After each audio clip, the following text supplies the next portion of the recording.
Friend, imagine mo, huling buwan ng World War II. Malapit nang bumagsak ang Nazi Germany. Pero sa gitna ng kaguluhan, may isang tank crew na hindi basta-basta titigil. Isang grupo ng sundalo na sanay na sa patayan at isang baguhan, hindi pa handa sa digmaan, ang mapipilitang harapin ng impyerno sa loob ng isang tank. Ito ang kwento ng Fury 2014.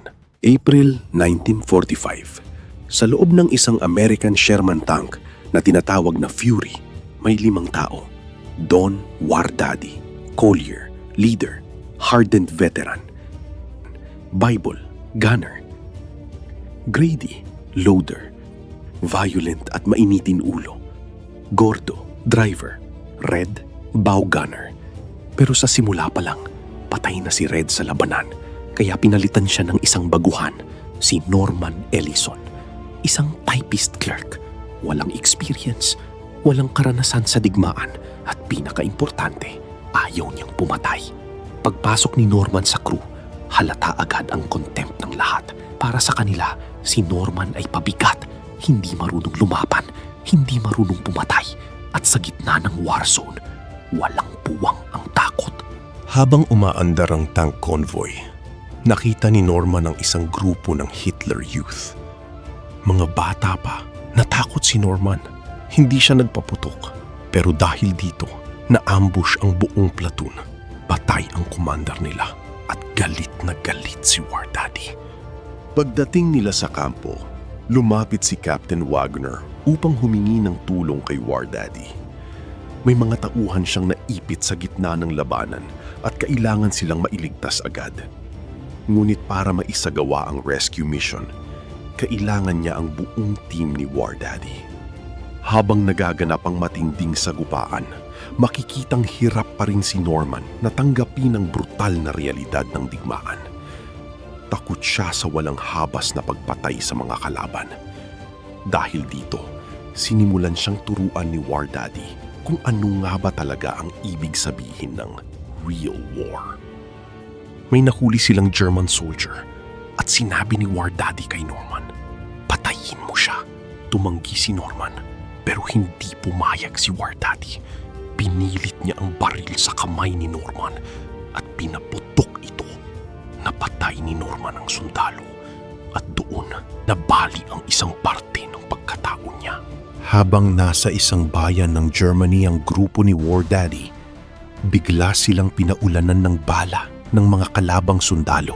Marami ang nasawi sa matinding bakbakan, ngunit kalaunan ay wala nang nagawa ang mga German soldiers kundi ang sumuko. Kabilang narito ang ilang batang sundalo na pilit isinabak sa digmaan.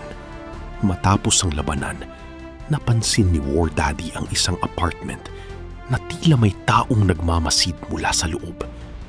Dahil dito, agad nilang pinuntahan ang lugar. At doon nila nakilala ang 2 babae, Irma, Emma. May konting katahimikan, nagkaroon ng pagkain. Sandaling human moment sa gitna ng digmaan. Pero si Wardaddy, pinilit si Norman na makipaglapit kay Emma. At dahil sa pressure, nagkaroon ng relasyon sila. Pero hindi nagtagal ang kapayapaan. Biglang binomba ang town.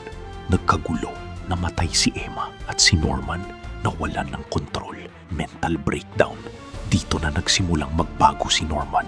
Unti-unti, nasanay na siya sa karahasan. Natanggap ng crew ang pinakamahalagang misyon. Protektahan ang crossroads. Kasi dito dadaan ang supply route ng buong division. Pero habang papunta sila, may biglang sumulpot. Isang German Tiger tank. Mas malakas, mas mabigat, mas advanced. 2 hanggang 3 Sherman tanks ang nawasak. Isa-isa silang pinabagsak ng Tiger tank. Pero si Fury nakahanap ng weak spot at sa strategic move, natalo nila ang Tiger tank. Pero kapalit nito, nasira ang radio nila. Wala ng communication. Habang papunta sa crossroads, natamaan ng Fury ng landmine. Hindi na ito makagalaw. At dito, nakita nila ang katotohanan. 300 Waffen SS soldiers ang paparating. Isang buong army at iisa lang ang tank nila. Gusto sana ng iba tumakas, pero si War Daddy ayaw umalis. Kung aalis tayo, patay na ang iba. At si Norman, pinili niyang manatili rin. Dito nagsimula ang transformation niya. Hindi na siya takot. Hindi na siya bata. Itinago nila ang Fury at naghintay. Pagdating ng SS troops, biglang sumabog ang laban. Grabe ang chaos. Machine guns, grenades, tank fire, close combat. Isa-isang bumagsak ang crew. Si Grady, tinamaan ng Panzerfaust, patay. Si Gordo, nahulog ang grenade. Sinacrifice sarili para hindi sumabog sa iba. Si Bible, binaril ng sniper. Si War Daddy, tinamaan at unti-unting nawalan ng lakas. Isa-isa silang nawala. Habang dying si War Daddy, nandun si Norman at sinabi niya, tumakas ka. Binuksan ni Norman ang emergency hatch at lumabas sa ilalim ng tank. Habang sumasabog ang paligid, nagtago siya sa crater at nakaligtas. Kinabukasan, bumalik si Norman sa tank. Tahimik, punong-puno ng bangkay. Hinubaran niya ang jacket niya at tinakpan ang katawan ni War Daddy. Pagkatapos, dumating ang American reinforcements at nakita si Norman bilang survivor, isang hero. Pero sa loob niya, hindi niya alam kung ano pa siya. Habang umaandar ang convoy, iniwan nila ang Fury, sirang tank, punong-puno ng patay na SS soldiers. Parang monumento ng digmaan. At si Norman, tumingin lang sa likod. Tahimik. Walang sigaw. Walang celebration.